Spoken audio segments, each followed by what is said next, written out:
राधे राधे दोस्तों, आज की इस वीडियो में हम श्री दुर्गा सप्तशती के 12वें अध्याय का पाठ हिंदी में करने जा रहे हैं। मैं 3 नेत्रों वाली दुर्गा देवी का ध्यान करता हूँ। उनके श्री अंगों की प्रभा बिजली के समान है। वे सिंह के कंधे पर बैठी हुई भयंकर प्रतीत होती हैं। हाथों में तलवार और ढाल लिए अनेक कन्याएं उनकी सेवा में खड़ी हैं। वे अपने हाथों में चक्र, गदा, तलवार, ढाल, बाण, धनुष, पास और तर्जनी मुद्रा धारण किए हुए हैं। उनका स्वरूप अग्निमय है तथा वे माथे पर चंद्रमा का मुकुट धारण करती हैं। देवी बोली, देवताओं, जो एकाग्रचित होकर प्रतिदिन इन स्तुतियों से मेरा स्तवन करेगा, उसकी सारी बाधा मैं निश्चय ही दूर कर दूंगी। जो मधु कैटभ का नाश, महिषासुर का वध तथा शुंभ निशुंभ के संहार के प्रसंग का पाठ करेंगे तथा अष्टमी, चतुर्दशी और नवमी को भी जो एकाग्रचित होकर भक्ति पूर्वक मेरे उत्तम महात्म्य का श्रवण करेंगे, उन्हें कोई पाप नहीं छू सकेगा। उन पर पाप जनित आपत्तियां भी नहीं आएंगी। उनके घर में कभी दरिद्रता नहीं होगी तथा उनको कभी प्रेमी जनों के विछोह का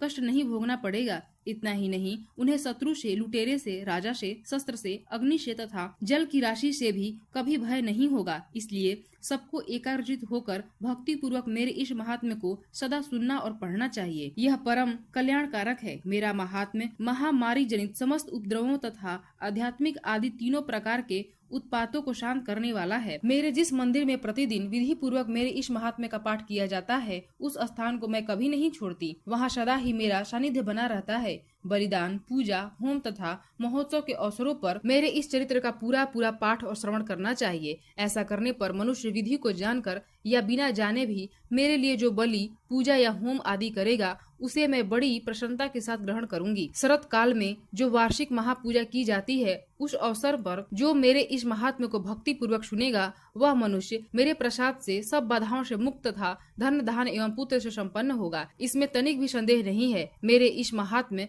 मेरे प्रादुर्भाव की सुंदर कथाएं तथा युद्ध में किए हुए मेरे पराक्रम सुनने से मनुष्य निर्भय हो जाता है। मेरे महात्म्य का श्रवण करने वाले पुरुषों के शत्रु नष्ट हो जाते हैं। उन्हें कल्याण की प्राप्ति होती है तथा उनका कुल आनंदित रहता है। सर्वत्र शांति, कर्म में बुरे स्वप्न दिखाई देने पर तथा ग्रह जनित भयंकर पीड़ा उपस्थित होने पर मेरा महात्म्य श्रवण करना चाहिए। इससे सब विघ्न तथा भयंकर ग्रह पीड़ाएं शांत हो जाती हैं और मनुष्यों द्वारा देखा हुआ दुःस्वप्न शुभ स्वप्न में परिवर्तित हो जाता है। बाल ग्रहों से आक्रांत हुए बालकों के लिए यह महात्म्य शांति कारक है तथा मनुष्यों के संगठन में फूट होने पर यह अच्छी प्रकार मित्रता कराने वाला होता है। यह महात्म्य समस्त दुराचारियों के बल का नाश करने वाला है। इसके पाठ मात्र से राक्षसों, भूतों और पिशाचों का नाश हो जाता है। मेरा यह सब महात्म्य मेरे सामीप्य की प्राप्ति कराने वाला है। पशु, पुष्प, अर्घ्य, धूप, दीप, गंध आदि उत्तम सामग्रियों द्वारा ब्राह्मणों को भोजन कराने से, होम करने से, प्रतिदिन अभिषेक करने से,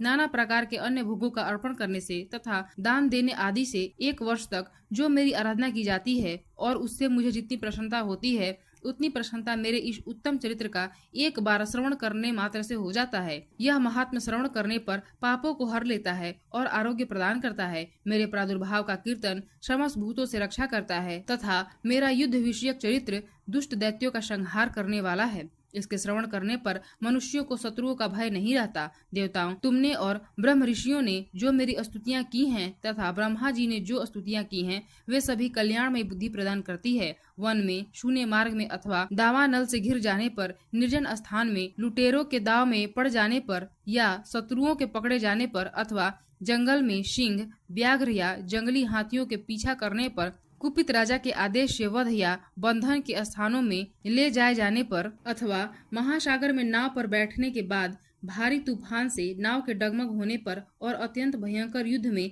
शास्त्रों का प्रहार होने पर अथवा वेदना से पीड़ित होने पर कि बहुना सभी भयानक बाधाओं के उपस्थित होने पर जो मेरे इस चरित्र का स्मरण करता है, वह मनुष्य संकट से मुक्त हो जाता है। मेरे प्रभाव से सिंह आदि हिंसक जंतु नष्ट हो जाते हैं तथा लुटेरे और शत्रु भी मेरे चरित्र का स्मरण करने वाले पुरुष से दूर भागते हैं। ऋषि कहते हैं, यूं कहकर प्रचंड पराक्रम वाली भगवती चंडिका सब देवताओं के देखते देखते वहीं अंतर्ध्यान हो गईं। फिर समस्त देवता भी शत्रुओं के मारे जाने से निर्भय हो पहले की ही भांति यज्ञ भाग का उपभोग करते हुए अपने अपने अधिकार का पालन करने लगे। संसार का विध्वंस करने वाले महाभयंकर अतुल पराक्रमी देव शत्रु शुंभ तथा महाबली निशुंभ के युद्ध में देवी द्वारा मारे जाने पर शेष दैत्य पाताल लोक में चले आए। राजन, इस प्रकार भगवती अंबिका देवी नित्य होती हुई भी पुनः पुनः प्रकट होकर जगत की रक्षा करती हैं। वे ही इस विश्व को मोहित करती, वे ही जगत को जन्म देती तथा वे ही प्रार्थना करने पर संतुष्ट हो विज्ञान एवं समृद्धि प्रदान करती हैं। राजन, महाप्रलय के समय महामारी का स्वरूप धारण करने वाली वे महाकाली ही इस समस्त ब्रह्मांड में व्याप्त हैं। वे ही समय समय पर महामारी होती और वे ही स्वयं अजन्मा होती हुई भी सृष्टि के रूप में प्रकट होती हैं। वे सनातनी देवी ही समयानुसार संपूर्ण भूतों की रक्षा करती हैं। मनुष्यों के अभ्युदय के समय वे ही घर में लक्ष्मी के रूप में स्थित हो उन्नति प्रदान करती हैं और वे ही अभाव के समय दरिद्रता बनकर विनाश का कारण होती हैं। पुष्प, धूप और गंध आदि से पूजन करके उनकी स्तुति करने पर वे धन, पुत्र, धार्मिक बुद्धि तथा उत्तम गति प्रदान करती हैं। इस प्रकार श्री मार्कंडेय पुराण में सावर्णिक मनवंतर की कथा के अंतर्गत देवी महात्म्य में फल स्तुति नामक 12वां अध्याय पूरा हुआ। प्रेम से बोलिए दुर्गा मैया की जय।